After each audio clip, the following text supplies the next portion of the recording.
في حاجة اسمها ردود الأفعال.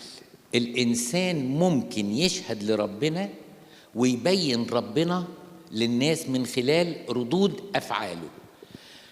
إحنا كلنا في الكنيسة كلنا لابسين صلبان، لابسين إشاربات، داخلين نتناول. صح صح صح، شكلنا كده حلوين، لابسين صلبان مش كده؟ فضة ذهب بقى، يعني كل واحد ومقدرته. في ناس الماظ، ماشي كله حلو، بس في الاخر خلص اللي هو ايه؟ صليب. انا بتكلم هنا بردود الافعال، يعني نقول. وبعدين حصل زحمه عند الستات كده وتصارعوا، لان في طابور بيجي من هنا وفي طابور بيجي من هنا، وفي بتبقى سيده ربنا يعوضها عامله اشاره مرور تشخل شويه من هنا وشويه من هنا. المهم في وسط الزحمه واحده مستعجله ادت التانيه كتف وراحت دست على واحده غصب عنها في رجلها. نبان بقى على حقيقتنا، الانياب تنزل والضوافر تطول، المخالب، ونتحول بقى نتحول ويبصوا لبعض الستات، وبعدين واحده تروح موطيه على تاني، قال هتتناول، قال كده دخلت تتناول، هي دي حق لها تناول؟ طب ما انت واقعه في ايدينا، انت نفسك واقعه في ايدينا، وانت مالك؟ انت اللي داس على رجلك؟ لا، هي بس صعبان عليها اللي داس على رجلها.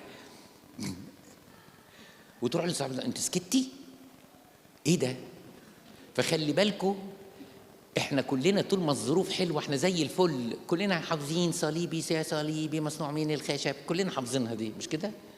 لكن وقت بقى لما الواحد يتظلم في ميراث او من اخ او من اخته، او اب ادى حد اكتر من حد في الاملاك بتاعته، يبان ردود الافعال، يبان ردود الافعال. حقي، ابويا ظلمني، ابويا كده هيرتاح في قبره يا ابونا. يا بنتي ما تقوليش كده، عيب ان احنا نقول الكلام ده. انا بقول لك عشان تنقذه من الظلم اللي بيعمله. يا بنتي هو حر في ماله، ان شاء الله حتى ياخده يمشيه كله بره، انت مالك؟ لا. المهم انت بتتناولي كل يوم. مش جايبها، انا مش فاهمها. علشان كده في حاجه غريبه قوي بين افعالنا الظاهريه في عباده الله وبين افعالنا الواقعيه في المشاكل، وردود افعالنا شكلها ايه. تصوروا مثلا العثره ممكن تكون شكلها ايه لو خادم في مدارس الاحد سائق العربيه واحد خبطه من ورا ونزل اتخانق معاه وقال الفاظ يعف اللسان المسيحي ان يقولها او الودن المسيحيه انها تسمعها، بس اللقب شماس واللقب خادم واللقب كاهن. لا، احنا بنشهد للمسيح بردود افعالنا. اذكر انسان كان معايا في الشركه، وهذا الانسان كان مسيحيا بحق. جه المدير بتاعنا لاكليل ابنه، فوزع علينا كل واحد فينا كارت باسمه. هو ما كانش حبه، يعني هو المدير بتاعنا ما كانش حبه، فجاء عند هذا الانسان وما ادالوش كارت. فهو راح بيقول له انا عرفت انك اديت للناس كلها كروت وانا ماليش كارت. قال لا، انت الكارت بتاعك الكارت العام اللي متعلق على البورد بتاع الشركه، يعني زيك زي بقيه الناس. يعني حاجه بايخه قوي.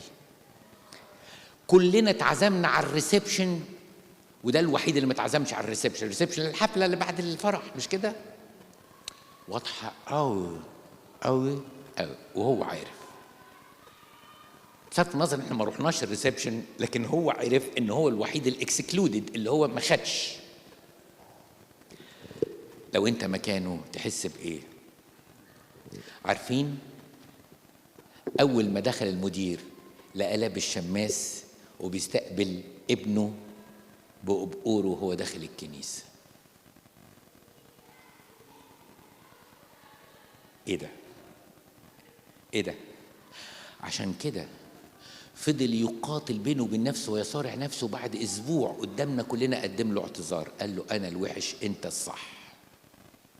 وكويس انه عمل كده، لان ده معناه ان برضه قلبه نقي، بس خد وقت شويه عبال ما يحسم الامر.